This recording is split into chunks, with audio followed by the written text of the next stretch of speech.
আসসালামু আলাইকুম রহমতুল্লাহ। সম্মানিত ভিউয়ার্স, আশা করছি সবাই ভালো আছেন। ইতিমধ্যে বাংলাদেশে আরেকটি নতুন ঘটনা প্রবাহ জন্ম দিয়েছে।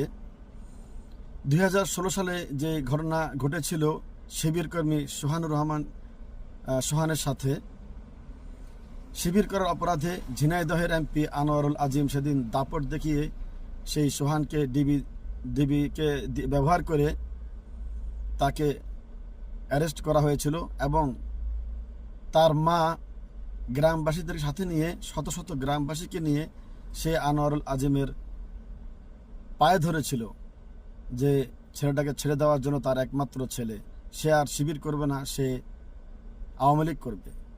সে আনোয়ারুল আজিম আনার দাম্ভিকের সাথে দাপটের সাথে বলেছিলেন যে আওয়ামী লীগের তো লোকের অভাব নেই,